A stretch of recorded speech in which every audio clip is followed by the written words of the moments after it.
Hello friends, I welcome you in my lecture number 5 of complex integration. In the last lecture, we discussed how to use antiderivatives to evaluate the integral of a function in a simply connected domain. Today we are going to discuss another important result, Cauchy-Ursadt theorem, which is very easy and interesting. Okay, so let us see what is Cauchy-Ursadt theorem. So Cauchy-Ursadt theorem says that if your function is analytic at all points inside and on the simple closed contour C, if a function is analytic at all points inside and at all points on the boundary of a simple closed contour C, then contour integral of that function along that contour is always 0. So this is very easy. If you are able to decide whether your function is analytic at all points inside and on the simple closed contour C, then integral along that simple closed contour is always 0. So we take some examples. We know that e raised to z cos z sin z z to the power n, where n is natural number, all are entire functions, means they are analytic at all points in the complex plane. So if I take any simple closed contour in the complex plane, then all these functions are always analytic everywhere inside and on that contour. So integral of these functions along any simple closed contour C are always 0. Okay, so this is very interesting result. You just have to check whether your function is analytic at all points inside and at all points on the boundary of the contour C. Then if it is satisfied, then you can directly write down that integral of that function along that simple closed contour is 0. Let us take this example. Our function is e raised to z upon z plus I. Now do you know that this is e raised to z is analytic everywhere, z plus I is also analytic everywhere. So e raised to z upon z plus I is not analytic if z equal to minus I. Now our contour is circle with center 1 and radius 1. So we have to check whether this point, the point z equal to minus I, is outside this circle or it is on this circle or inside this circle. Okay, so you can check in this way also. Put z equal to minus I here. So if I put z equal to minus I will have modulus of minus I minus 1. Now what is modulus of minus I minus 1? It is by the definition of modulus under root of minus 1 square plus minus 1 square. So modulus of minus I minus 1 is square root of 2. That means modulus of minus I minus 1 is greater than 1. That means the point z equal to minus I is outside this circle. Or you can check in this way also. Okay, we have circle with center 1 and radius 1. Okay, so suppose this is circle with center 1 and radius 1. Okay, so radius is 1, so this is 2. Now the point z equal to minus I is somewhere here. So you can say it is outside this circle or contour C. So we can say that e raised to z upon z plus I is analytic at all points on this circle as well as analytic at all points inside the circle, because the point at which this function is not analytic is z equal to minus I, but z equal to minus I is outside this contour, so integral is 0. You have to write in this way: function e raised to z upon z plus I is analytic everywhere except z equal to minus I, but z equal to minus I is outside the circle. So we can say that this is analytic at all points interior to and on a simple closed contour C. So by Cauchy-Ursaert theorem, integral is 0. Consider another example. Function is e raised to z upon z minus 3 square. Now this is not analytic if z equal to 3, and this is our simple closed contour mod z equal to 2. So mod z equal to 2 means circle with center 0 and radius 2. So if I put z equal to 3 here, modulus of 3 is greater than 2. So it is outside this circle. So again by Cauchy-Ursaert theorem, integral is 0. Mod z equal to 2. Suppose this is mod z equal to 2. So this is 2.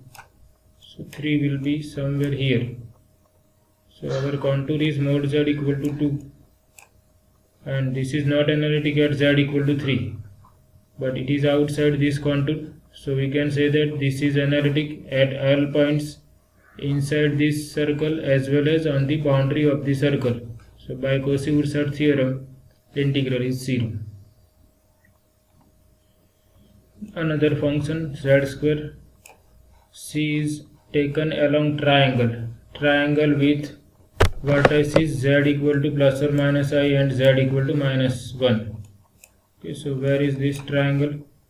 Z is minus 1 means somewhere here, and z equal to I will be somewhere here, and z equal to minus I.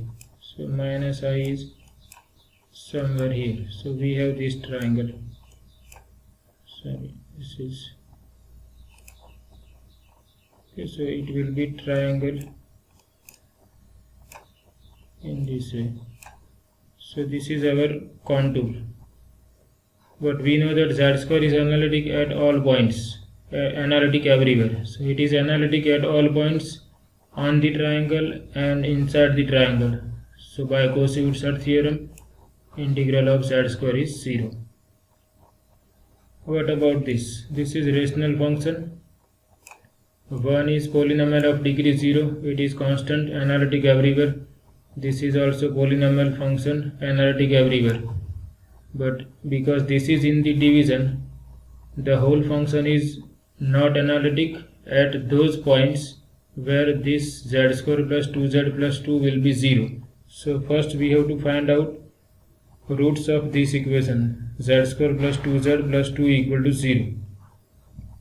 So you can see this I can rewrite as 2 can be written as 1 plus 1, and I consider 1 on right hand side. So I rewrite this as z square plus 2z plus 1 equal to minus 1.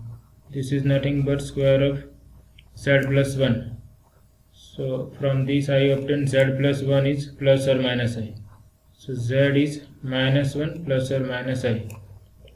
Now our contour is mod z equal to 1. So suppose this is mod z equal to 1, rough sketch. So this is 1. Z equal to minus 1 plus I means this is minus 1 and this is I. So minus 1 plus I will be somewhere here. Okay, this is minus 1 plus I, and minus 1 minus I will be, this point is minus I, this point. So minus 1 minus I is somewhere here. So you can see the points at which given function is not analytic are outside the contour. Okay, this is not analytic, this function is not analytic if z equal to minus 1 plus or minus I. These 2 points, minus 1 plus I and minus 1 minus I. But both the points are outside the given simple closed contour mod z equal to 1. So by Cauchy-Ursadt theorem, integral is 0. Another example is sec function and contour is the unit circle. So sec z is 1 upon cos z. Now this is cos z is 0 if z is plus or minus pi by 2 plus or minus 3 pi by 2, and we know that pi by 2 is greater than 1. So modulus of plus or minus pi by 2 is always greater than 1. So if we have, this is our mod z equal to 1, then pi by 2 will be somewhere here. Pi by 2 will be here, minus pi by 2 will be here. Okay, then 3 pi by 2 minus 3 pi by 2 will be somewhere here. So you can see the points at which sec z is not analytic are all outside the unit circle. That means sec z is analytic at all points on the circle and inside the circle. So by Cauchy-Ursadt theorem, integral of sec z is 0. Okay, so this is all about today's session. You remember, this is very important result. Once you know that your function is analytic at all points inside and on the given simple closed contour, then you can directly write down that integral of that function along given contour is 0. Okay, so this is our third method of complex integration. The first method is by the definition of contour integral. What we have done in the first method, we had written the parametric representation of given contour, and using that parametric representation, we convert our function of complex variable into function of one real variable t. The second method was the concept of antiderivative. What is second method? If we know that our function is analytic at all points in a simply connected domain, then the integral of that function between any 2 points in that simply connected domain is independent of path, and it is given by using value of antiderivative at those 2 points. This is third method, Cauchy-Ursadt theorem. This Cauchy-Ursadt theorem says that if your function is analytic at all points inside and on a simple closed contour C, then contour integral is always 0. So in the next lecture we will study another important result known as Cauchy integral formula. I hope you like this lecture. You can give your suggestions in the comment. Thank you very much.